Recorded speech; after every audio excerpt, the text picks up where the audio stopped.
Aquí caben distintas visiones del mundo, confrontamos ideas y nos encanta el debate. Son nuestros estelares los protagonistas de los siguientes minutos, en Buena Costumbre. Y estamos con nuestros estelares ya conectados. Entiendo que está en línea, dispuesto, Juan Pablo Sperer, militante de Evópoli, expresidente regional de la colectividad de centro derecha. ¿Cómo estás tú, Juan Pablo? Muy buenos días. Hola Álvaro, muy buenos días. María José, muy buenos días. Tengo entendido que Aldo también va a estar, así que también saludar a Aldo. ¿Se conectó ya Aldo todavía o todavía no? Ya, pues, entonces lo esperamos mientras tanto conversando contigo, Juan Pablo. Oye, sí, lo decíamos hace un ratito acá en Buena Costumbre que quisiéramos hablar de lo más importante que ha pasado en política esta semana ha sido el despacho al Senado de la Ley de Presupuesto para el año 2023. Hubo una sesión polémica en la Cámara Baja, principalmente por la controversia con la PGU, que es parte de lo que se busca en esta reforma previsional, ¿verdad? Que es aumentar la PGU a 250.000 pesos, que se busca, la pensión garantizada universal. Claro, la pensión garantizada universal a 250.000 pesos. Y la oposición intentó en este debate de la ley de presupuesto incrementar la partida para poder garantizar la PGU y no así con la reforma tributaria, que es como lo tiene pensado el gobierno. O sea, Mario Marcel ha dicho, aprueben la reforma tributaria porque con esa plata, digamos coloquialmente hablando, se va a aumentar la PGU. ¿Qué hizo la oposición finalmente? Sería en este debate de la ley de presupuesto, ese es el camino que escogieron para poder aumentar la PGU. Esto finalmente se declaró inadmisible porque ganaron los oficialistas, ¿verdad? Hay una polémica también con Vlado Mirosevic, que no esperó a todos los votantes. Flor Weisse en el baño. Flor Weisse fue una de las que no alcanzó a votar y se perdió por un voto esta admisibilidad de la partida. ¿Qué piensas, Juan Pablo Sperer, respecto a esto? Sabemos que esto se declaró inadmisible porque hay un artículo que fue muchas veces citado en la sala, que es el artículo 65 de la Constitución, ¿verdad? Que señala que solamente el presidente, ¿verdad?, puede modificar cuestiones respecto a la administración financiera o presupuestaria del Estado, y es por eso que se declara inadmisible. ¿Crees que hay falta de honestidad por parte de la oposición, que esto no se podría hacer de la forma en que la oposición tenía considerado? ¿Qué piensas respecto a los dichos del oficialismo? Vamos a ir al tiro con tu respuesta, Juan Pablo, pero antes saludemos a Aldo Mardones. ¿Cómo estás, Aldo? Hola. ¿Aldo? Hola Álvaro, hola, ¿cómo están? Un gusto de saludarle, María José. Hola. Sí, vamos con un café para partir la mañana. Buena onda. Ya, Juan Pablo, póngale nomás. Sí, la verdad hubo mucho para comentar respecto de la sesión en la Cámara de Diputados y particularmente en el tema de la pensión garantizada universal. Creo que lo primero es indicar de que parece haber cierto consenso en que lo más urgente y eso es transversal, en aumentar lo antes posible a 250.000 pesos la PGU. Desde ahí el mecanismo, evidentemente, va a tener bastante discusión, y desde ahí lo que nosotros ya hemos dicho, lo hemos conversado en un programa anterior, es de que esto se financie con impuestos generales, es decir, que no provenga desde el bolsillo de los trabajadores o desde del empleador, según cada uno tenga la visión. Entonces, yo comparto la interpretación respecto, desde lo jurídico, desde lo legal, de que efectivamente la indicación era inadmisible, pero creo que responde justamente también a una liquidez interpretativa de la Constitución que ya se arrastra desde hace un par de años. Recordemos que los mismos que ahora están indicando inconstitucionalidad de esta indicación, que finalmente fue desechada, fueron los mismos que impulsaron los retiros y que después el Tribunal Constitucional declaró como inconstitucional. Entonces, la constitucionalidad parece que solamente funciona para algunos lados mientras soporte las posiciones que yo respaldo. Entonces, lo importante aquí es llegar a un acuerdo en la manera de subir lo antes posible la PGU a 250.000 pesos, porque las personas mayores de nuestro país no pueden seguir esperando. Eso es lo más relevante, y lo que sí me parece un poco complejo, sobre todo cuando estamos recién comenzando la discusión, es que el ministro Marcel de cierta manera supedite o condicione el aumento de algo tan necesario para tantas personas y tan urgente. O sea, si no me aprueban mi reforma, esto no sube. Creo que hay que tener un poco más de amplitud y buscar las fórmulas de financiamiento, porque realmente no podemos seguir esperando. A mi entender, insisto, la indicación era inadmisible, pero creo que tenemos que ser más cuidadosos en la manera en que vamos resguardando la constitucionalidad y no solamente utilizarla cuando nos convenga. Mira. Sí, Aldo, ¿qué piensas respecto a esta polémica? Estábamos hablando de la PGU y el debate que se dio en la sala respecto a la discusión de la ley de presupuesto para el año 2023. Sí, es una discusión, claro, que se viene generando una forma de hacer política y de legislar también con mucho desapego a la Constitución. Lamentablemente una situación que se viene dando hace mucho rato. Y como dice Juan Pablo, quienes criticaban anteriormente también esto, hoy día colocan en valor la Constitución. Yo creo que las instancias para el diálogo tienen que estar abiertas y sacar un poco, dejar de lado este pequeño cuento político.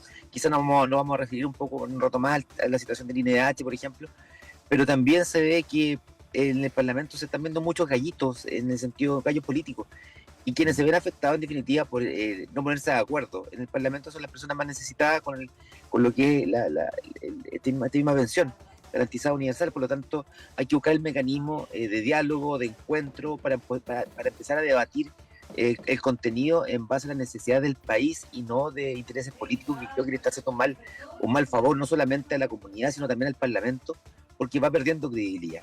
El proceso también que se critica del presidente de la Cámara de Diputados, que dejó afuera la votación, algunas personas, hay una posible censura de la mesa de la Cámara de Diputados por esta situación. Por lo tanto, pierde el foco la discusión y no se centra en el presupuesto, sino nuevamente en una discusión política que solamente le interesa a los políticos y muy poco le interesa a las personas.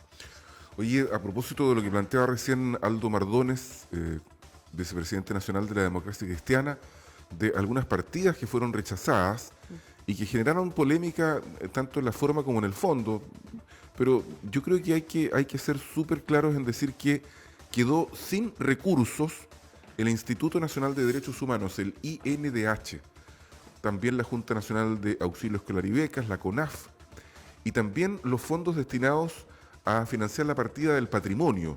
Ahí se incluían fondos destinados a Villa Grimaldi, que fue un centro de torturas atroz durante la dictadura de Augusto Pinochet, la Fundación Eduardo Frei Montalva, Londres 38, otro centro de torturas en Santiago, atroz, la Casa de la Memoria, la Fundación Patricio Elwin, la Corporación Estado Nacional, Memoria Nacional, Fundación Salvador Allende y el Museo de la Memoria, los que fueron cuestionados fuertemente por el Partido Republicano. ¿Qué opinión te merece todo esto, Juan Pablo Sperer? Ahora, se puede hacer esto, seguramente el gobierno lo va a reponer en el Senado y eventualmente ahí se van a aprobar los fondos. Digamos, pero esto no había pasado nunca. Claro, y hay un gesto político, incluso hay quienes dicen que se avisora una discusión muy politizada a propósito del advenimiento de los 50 años del golpe militar el próximo año. Hay un ambiente tenso en la Cámara de Diputados. Y por Twitter un festín de todos los diputados republicanos, incluyendo a Gonzalo Lacarrera, que no estuvo en la discusión del presupuesto. Pero bueno, eso sí, Juan Pablo. Yo no comparto en absoluto tanto el gustito de algunos parlamentarios del Partido Republicano, el festinaje, por decirlo de cierta forma, por Twitter, ni tampoco la indicación, o sea, ni tampoco el rechazo a la indicación per se.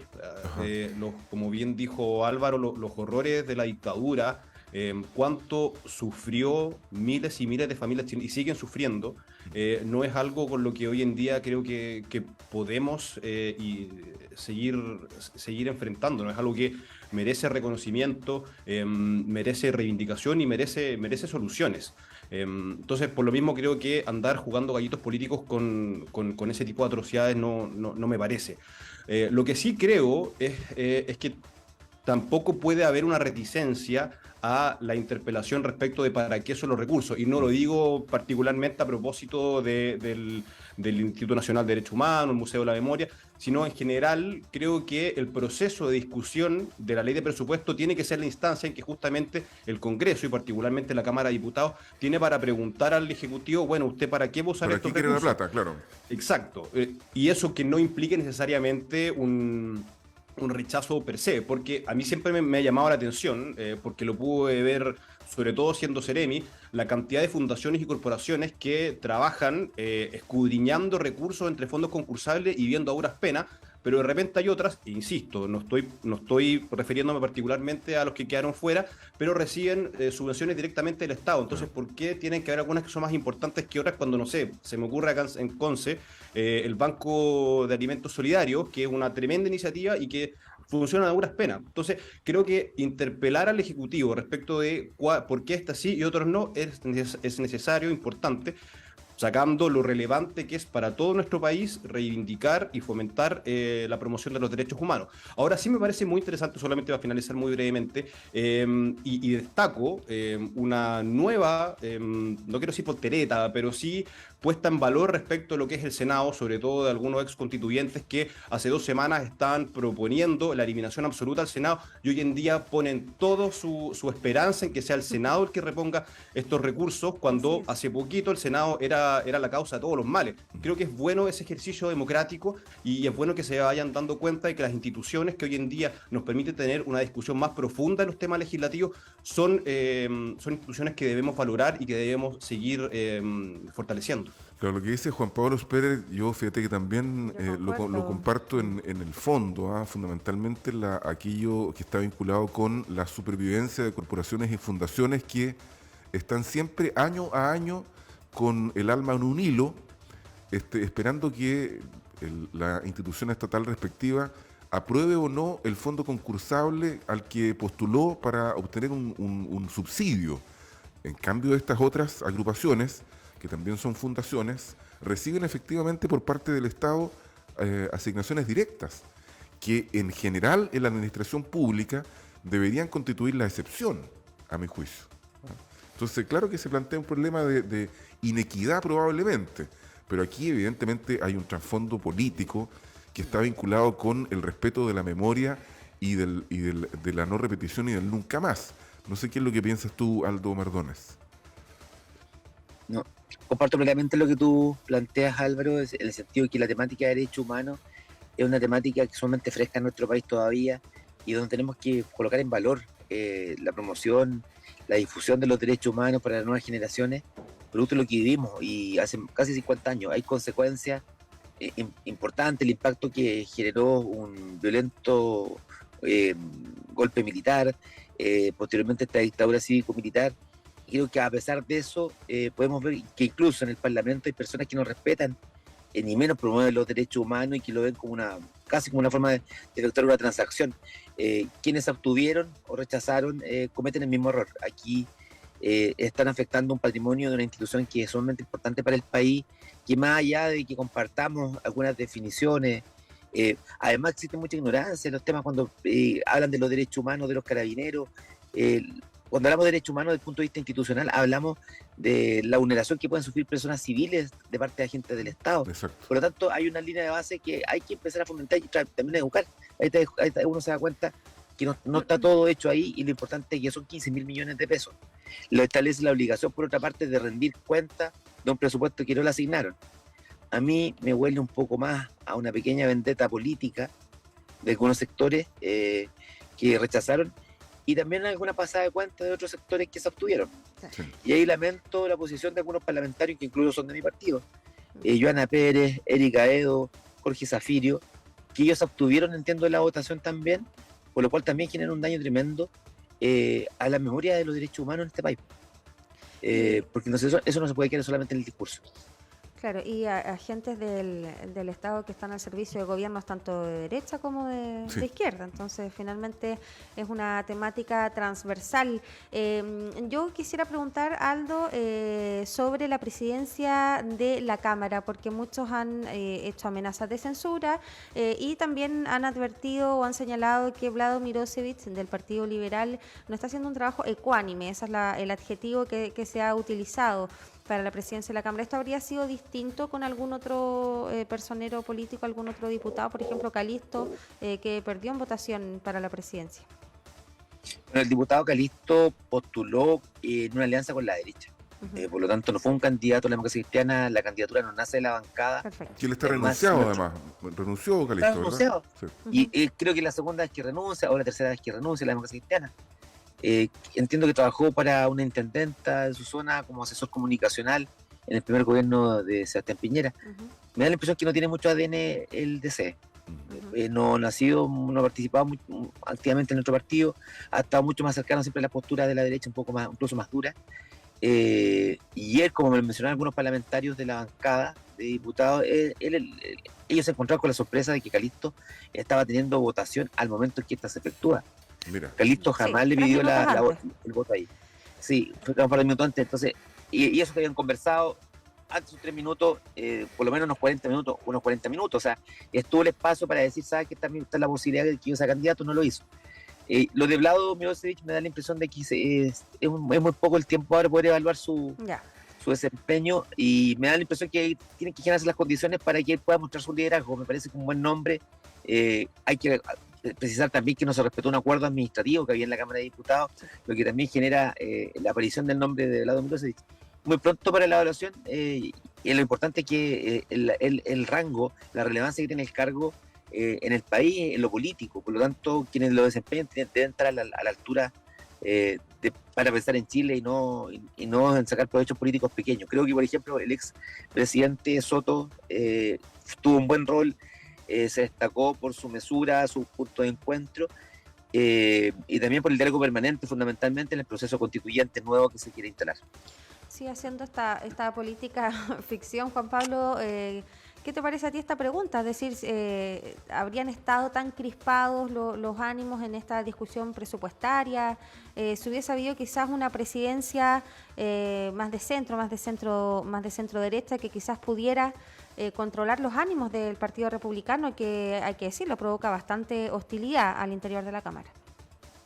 Es que ahí sí, igual coincidiendo con Aldo en que la verdad es que la presidencia del diputado Soto y el anterior del diputado Paulsen creo que fueron bastante ecuánimes y no generaron tanto problema, pero aún así, y despersonalizando un poco la discusión, yo insisto, creo que lo he dicho acá alguna vez, hay un ambiente instaurado, particularmente en la Cámara, pero que está bien transversalizado a todas las fases de la política, muy crispado, en la que justamente se busca sacar la ventaja política chica y, pucha, Dios, de verdad, creo que la instauró en gran parte el Frente Amplio durante el segundo gobierno del presidente Piñera, cuando empiezan con las acusaciones constitucionales, cuando empiezan ellos también a tirar las indicaciones evidentemente inconstitucionales, cuando ya Twitter empieza a ser una herramienta no de información o comunicación, sino de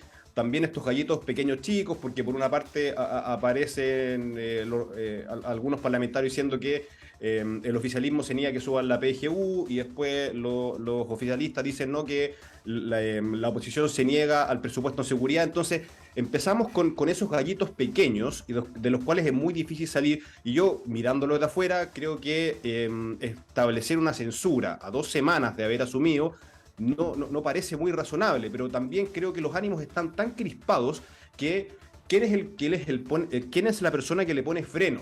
Porque hoy día, lamentablemente, aparece el diputado Milosevic siendo una persona muy moderada, muy tranquila, pero recordemos que hace poco él estuvo dentro del grupo que impulsó que un diputado estuviese exponiendo 15 horas para votar una acusación constitucional que realmente no tenía ninguna finalidad. O sea, ese es el tipo de contradicciones que hoy en día cuesta comprender, de que estén pidiendo que se rechacen para poder avanzar. Entonces creo que alguien en algún momento tiene que ponerle coto a esto, porque realmente al final, ¿qué va a pasar? Que la agenda legislativa no va a poder avanzar, y el gobierno necesita de que se le dé curso a una serie de importantes cuerpos legislativos que la gente necesita urgente.